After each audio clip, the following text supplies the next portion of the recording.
Tenía 14 años. El uniforme le apretaba en el cuello y la trenza recién peinada le dolía en el cuero cabelludo. Frente a ella, una mujer de voz firme hablaba de honor, pureza, obediencia. Una mujer vale lo que valga su sacrificio, decía. Era su primer día en la sección femenina, y aunque no lo sabía aún, ese día comenzaba su conversión en algo que no había elegido ser. Le enseñaron a bordar, a servir el café, a cuidar de los niños como si el destino estuviera en los pañales.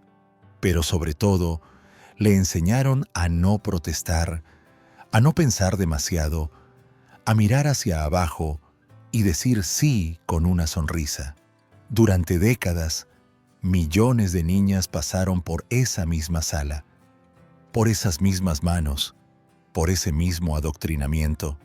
La sección femenina no era solo un grupo, era una maquinaria, una escuela de sumisión, una fábrica de obediencia construida por mujeres para controlar a otras mujeres.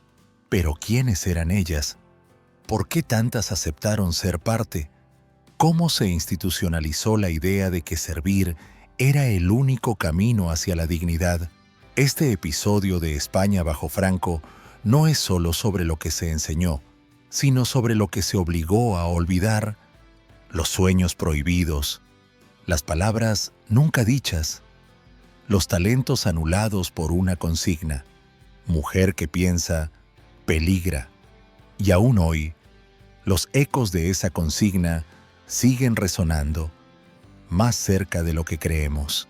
Cuando terminó la guerra civil, el régimen no tardó en entender que el control del país pasaba por el control del alma. Y el alma, según ellos, comenzaba en el cuerpo de la mujer.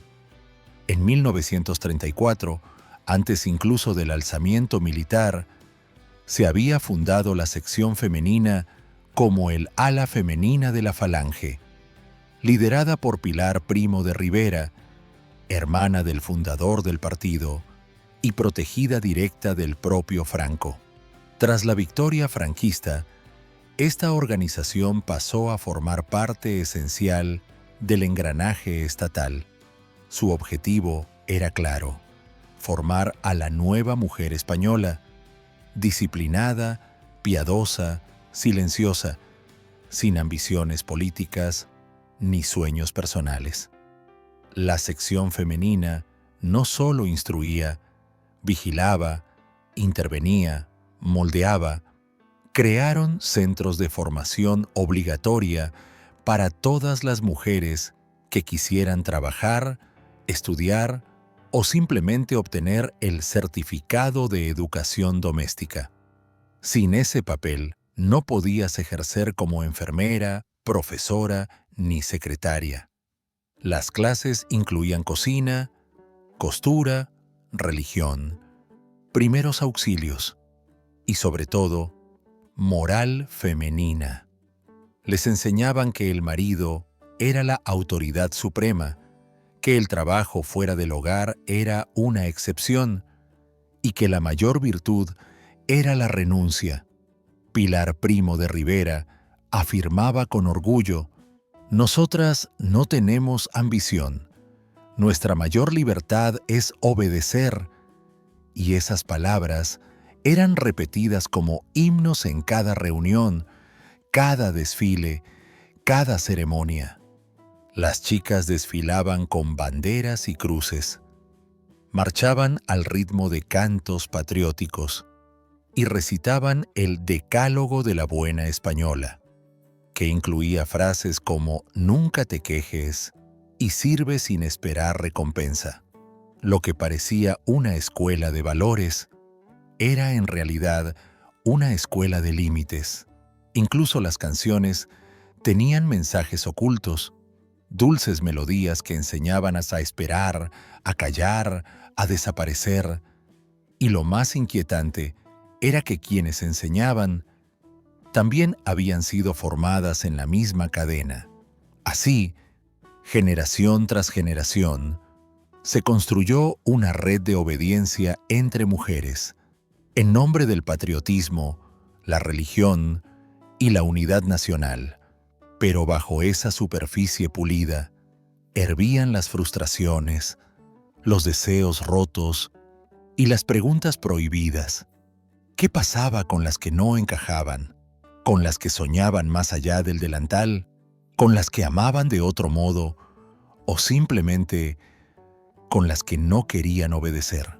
Isabel Garrido tenía 17 años cuando entró a la sección femenina en León.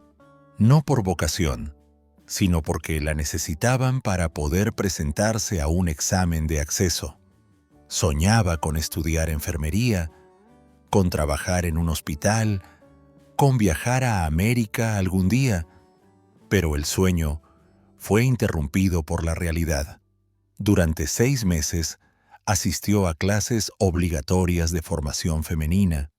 Por las mañanas planchaban camisas, por las tardes tejían ropa interior para soldados y por la noche escribían reflexiones sobre la obediencia cristiana. Isabel no protestaba, pero en su diario escribía cosas distintas. Decía que la maestra las vigilaba incluso en el baño, que las hacía repetir frases como «una mujer valiente es la que no habla», y que si alguna preguntaba por temas políticos, era enviada a limpiar los pasillos como castigo. Un día, trajo escondido un poema de Rosalía de Castro. Lo leyó en voz baja a su compañera de litera, y ambas rieron. Por primera vez en semanas, se sintió libre. Esa noche, fue reprendida, aislada, y obligada a rezar durante horas en una capilla fría. La poesía es el primer paso hacia la soberbia. Le dijeron. Isabel terminó el curso, obtuvo su certificado y se convirtió en enfermera. Pero jamás olvidó aquellos meses de silencios impuestos, de abrazos prohibidos, de ideas vigiladas. Décadas después, ya anciana, contaba su historia en una residencia y aún se emocionaba al hablar de aquel poema escondido. Nos enseñaban a servir, pero nunca a vivir, decía, y es que Isabel representa a miles, a las que pasaron por la sección femenina, a las que aprendieron a obedecer con la boca, pero a resistir con el alma. Cada mañana comenzaba con un rezo, seguido de un canto que exaltaba la patria, la cruz y el deber femenino. Las chicas se alineaban con el mismo moño, la misma mirada y la misma frase grabada en el cuaderno: servir es nuestra libertad. Las instrucciones eran claras. Había que enseñar a ser esposas antes que ciudadanas, madres antes que profesionales, sumisas antes que pensantes.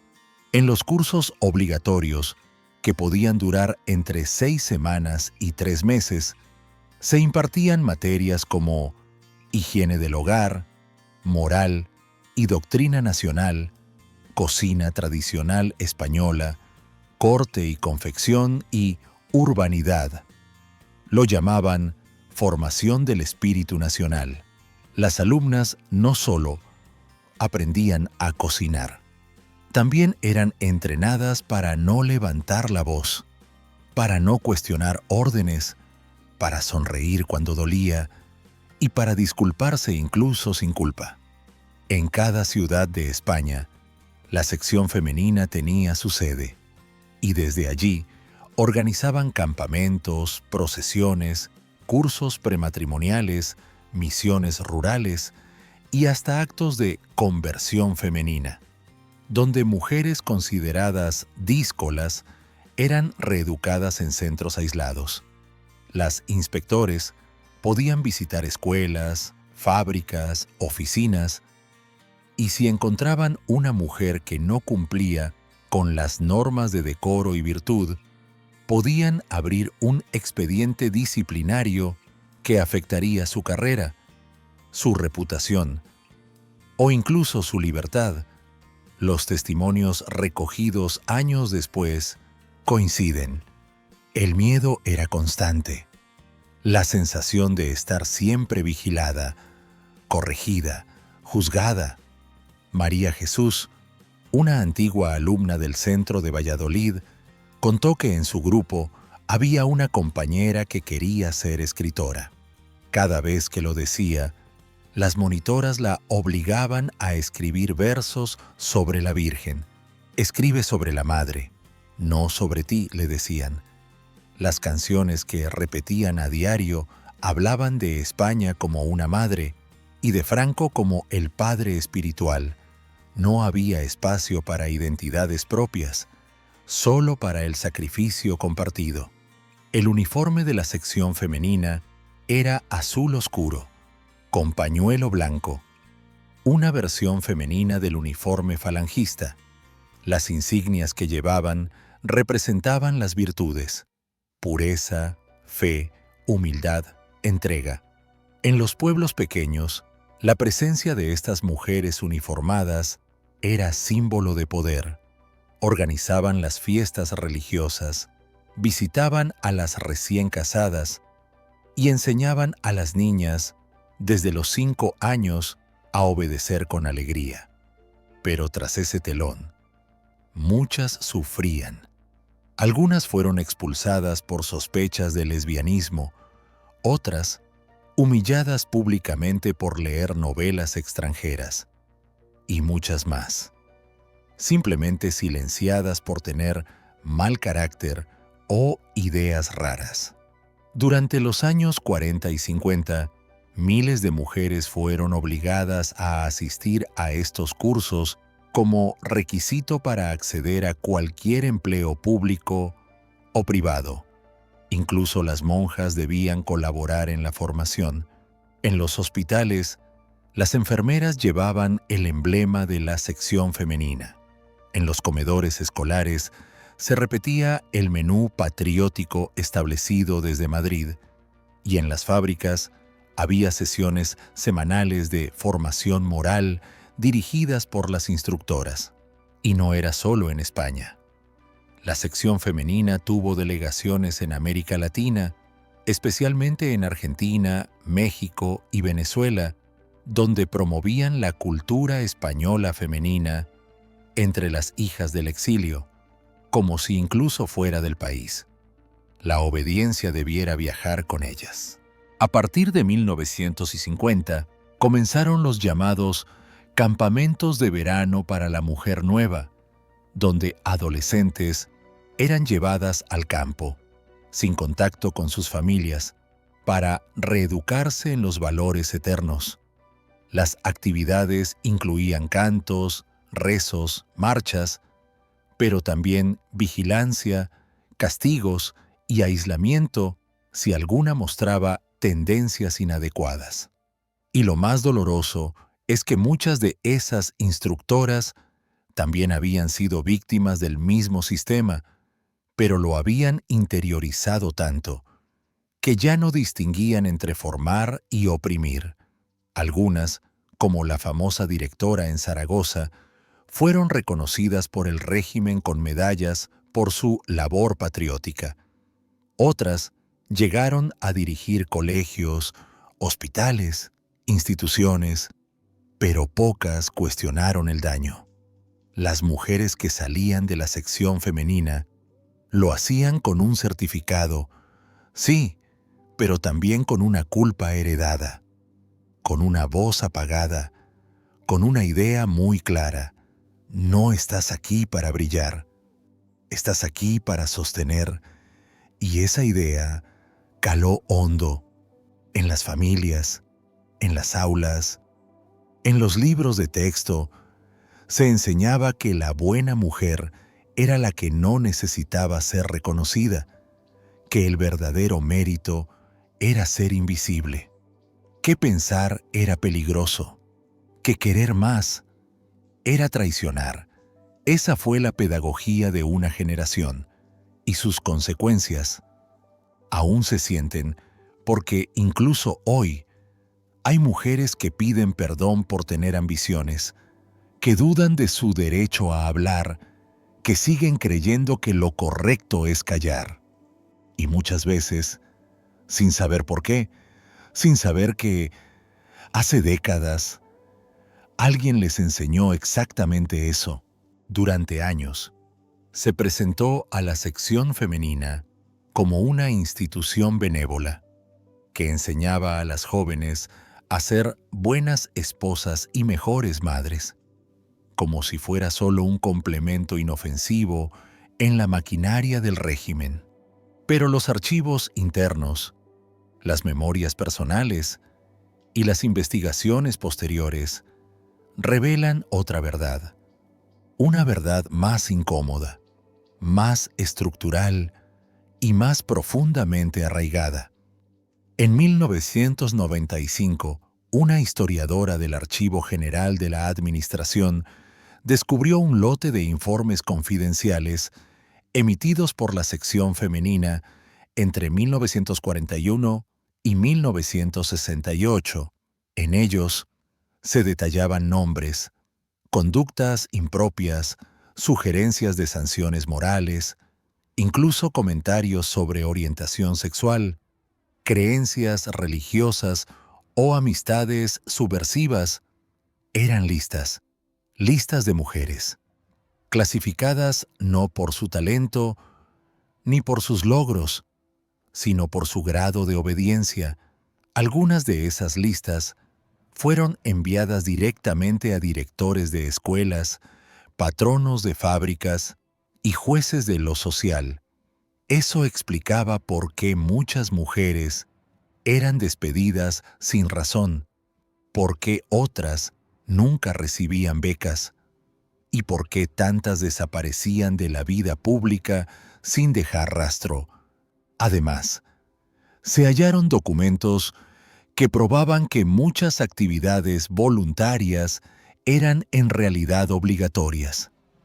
Si una mujer no asistía a los cursos de formación del Espíritu Nacional, podía ser vetada para ciertos empleos o incluso investigada por falta de adhesión.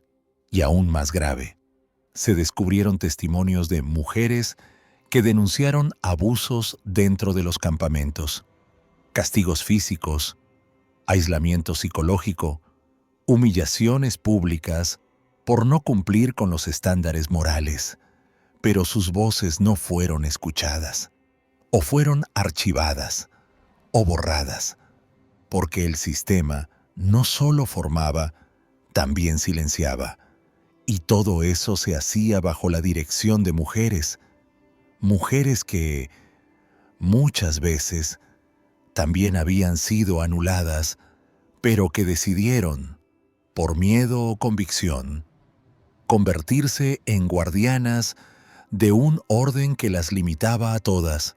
Hoy sabemos que hubo resistencia, mujeres que fingieron aprender mientras soñaban con cambiarlo todo, otras que escribieron en secreto o que enseñaron a sus hijas a pensar.